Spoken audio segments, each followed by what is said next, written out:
बिहार राजनीतिज्ञों की भूमि है और यहाँ के जो राजनीतिज्ञ है ना, वो समय समय पे अलग अलग विवादों के लिए जाने जाते हैं। उनका बयान ही एक विवाद बन जाता है। जब विवाद बनता है वो विवाद ही दो खेमों में बढ़ जाता है और वही खेमा कहीं न कहीं जातिगत व्यवस्था को बिहार के राजनीति में हावी कर देती है। अभी एक बहुत ही मामला जो गरमाया हुआ है, बिहार के राजनीति में काफी उथल पुथल मच रहा है। वो उथल पुथल मचने का सबसे बड़ा कारण यह है, सांसद प्रोफेसर मनोज झा ने संसद के विशेष सत्र के दौरान एक विवादित कविता पढ़ दिया है। वो कविता पढ़ते समय उनको यह पता नहीं होगा, इस कविता को इतना बड़ा इशू बना दिया जाएगा। उन्हें यह पता नहीं होगा कि यह कविता ही कहीं ना कहीं दो जात को एक मंच पे लाके खड़ा कर देगा और दो जाति के लोग एक दूसरे के ऊपर कटाक्ष स्टार्ट कर देंगे। जो कविता है वो कविता था ओम प्रकाश वाल्मीकि का लिखा हुआ कविता। थोड़ा सा मैं उस कविता को आपको सबसे पहले सुनाना चाहता हूं। वो कविता ये था कि चूल्हा मिट्टी का, मिट्टी तालाब की, लेकिन तालाब ठाकुर का। हल ठाकुर का, बैल ठाकुर की, हल के मुठ पे हाथ किसान का, फिर भी फसल ठाकुर की। कुआं ठाकुर का, कुएं का पानी ठाकुर का, गली मोहल्ले ठाकुर के, फिर अपना क्या, गांव, शहर या देश।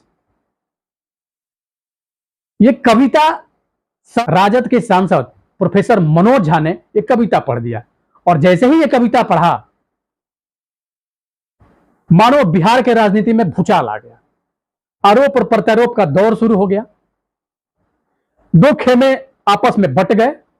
तमाम तरह की चीजें निकल के सामने आने लगी। कोई किसी को कह रहा है कि हम पटक के मार देंगे, कोई किसी को कह रहा है कि हम आपका जीभ खींच लेंगे, कोई कह रहा है कि औकात है तो तुम बोल के दिखाओ, और कोई कुछ कह रहा है। कहीं ना कहीं ये विवाद, ये मामला कंट्रोवर्सी का मामला हो गया, आरोप और प्रत्यारोप का मामला हो गया, एक दूसरे जात को नीचा दिखाने का मामला हो गया। और न सिर्फ ये मामला हो गया बल्कि आपसी कला और वैमनस्यता का भी मामला, जो कि बिहार के राजनीति में देखने को मिलता है और मिल रहा है। क्या सच्चाई है ये आने वाला वक्त बताएगा। जैसे ही ये कविता वो पढ़ते हैं और कविता खत्म होने के बाद राजद के ट्विटर हैंडल से एक ट्वीट किया जाता है कि मनोज झा के द्वारा दिया गया बयान शानदार, जानदार और दमदार था। जितने भी राजद के लोग थे वो इस ट्वीट का भी सराहना किए, बहुत सारे लोग उस ट्वीट को पोस्ट भी किए। लेकिन क्या पता था मनोज झा को कि ओम प्रकाश वाल्मीकि के द्वारा लिखा हुआ जो कविता उन्होंने संसद के विशेष सत्र में बोला है, वही कविता उनके जान का दुश्मन बन जाएगा। क्या पता था कि उसी कविता को लेके उन्हें खुद के सुरक्षा के लिए सरकार से गुहार लगानी पड़ेगी। ऐसा हम इसलिए बोल रहे हैं कि जैसे ही ये कविता पब्लिक हुआ, इसको ठाकुरों ने, बिहार के राजपूतों ने अपने मान और स्वाभिमान से जोड़ दिया। ये कविता न सिर्फ एक कविता रह गया और राजपूतों के मान और स्वाभिमान से जुड़ गया। और जैसे ही राजद के ट्विटर हैंडल से ट्वीट किया जाता है, ट्वीट करने के बाद मतलब 21 सितंबर को संसद के विशेष सत्र में यह बयान दिया जाता है, यह कविता पढ़ा जाता है मनोज झा के द्वारा, और 27 सितंबर को राजद का खेमा दो गुट में बटा दिख जाता है।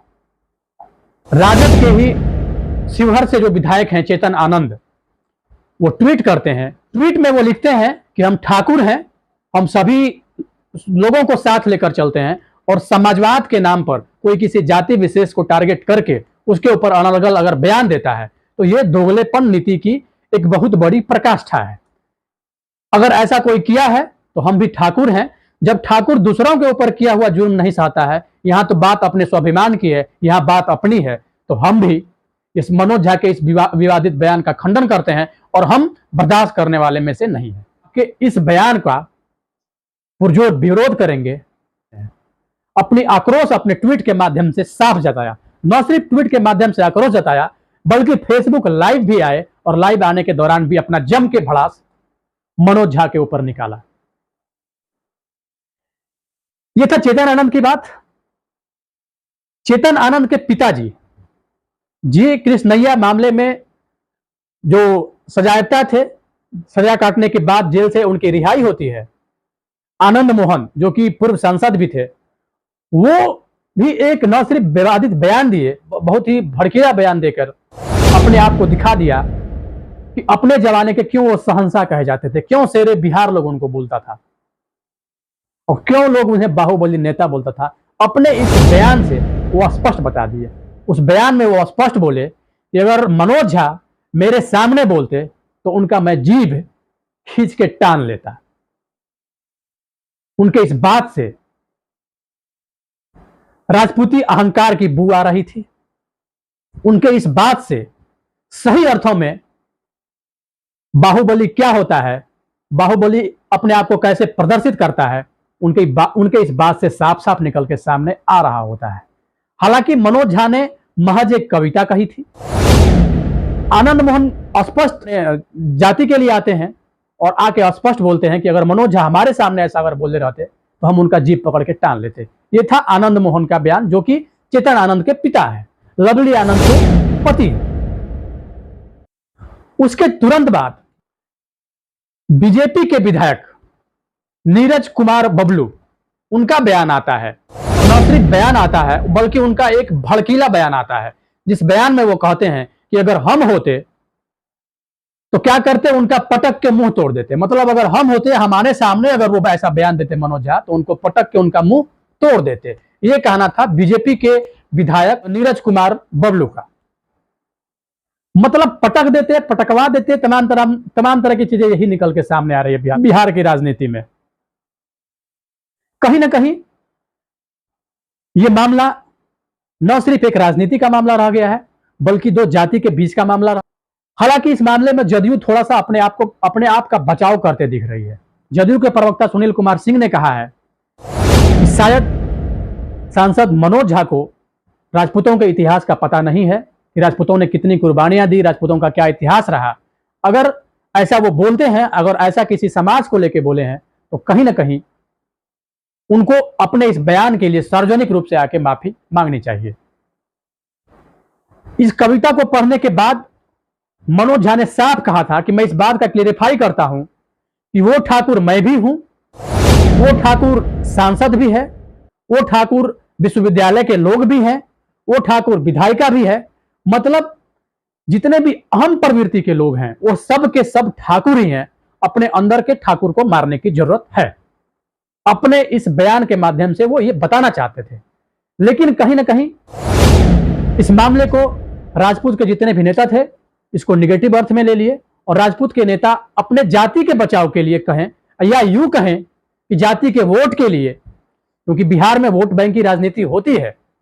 मैं पूछना चाहता हूं वैसे नेताओं से कि वो समय कहां था जब शिवहर में एक घर उजड़ गया था, एक घर तबाह हो गया था।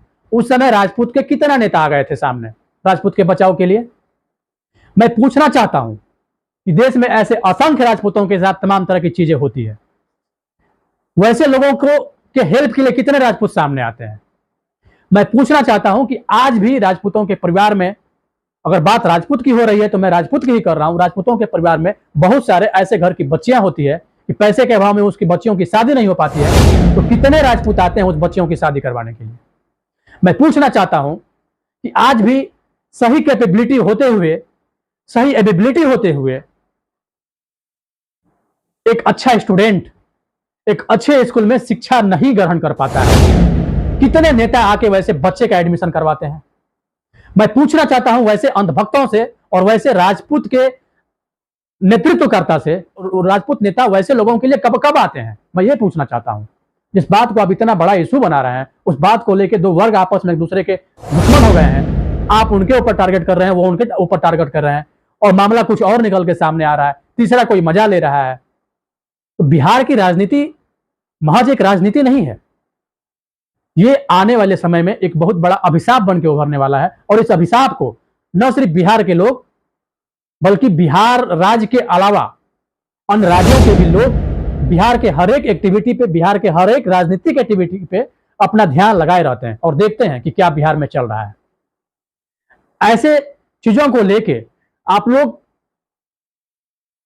देश हित में क्या प्रदर्शित करना चाहते हैं, मैं बस पूछना चाहता हूं वैसे नेताओं से जो इस बात को लेके एक कविता को इतना बड़ा इशू बना के प्रदर्शित कर रहे हैं, दिखा रहे हैं, बोल रहे हैं। तो अगर सही अर्थों में न सिर्फ राजपूत बल्कि किसी भी जात के लोग जो कि सिर्फ और सिर्फ इलेक्शन के समय वोट बैंक की राजनीति करते हैं, वोट की बात करते हैं और आके अपने जाति की बात को लेके बवाल खड़ा कर देते हैं, इलेक्शन के पहले वो लोग कहां होते हैं? कभी गए हैं वैसे भावग्रस्त परिवार में? कभी गए हैं वैसे लोगों के बीच जो कि दाने दाने के लिए मोहताज हैं? कभी गए हैं वैसे लोगों के पास जिनकी की आर्थिक स्थिति इतनी बद से बदतर है कि वो रोड पे आके रह रहे हैं? कभी गए हैं वैसे लोगों के पास जो कि पैसों के अभाव में सही शिक्षा दीक्षा ग्रहण नहीं कर पाते हैं? कभी गए हैं वैसे अभावग्रस्त पिता के घर जिनकी बेटी आज भी कुंवारी बैठी हुई है, पैसे के अभाव में एक सही रिश्ता उनको नहीं मिल रहा है? मैं पूछना चाहता हूं वैसे राजनीतिज्ञों से जो कि सिर्फ और सिर्फ राजनीतिक रोटी सेकने का काम करते हैं, तिल से ताड़ बढ़ाना कोई आप लोगों से।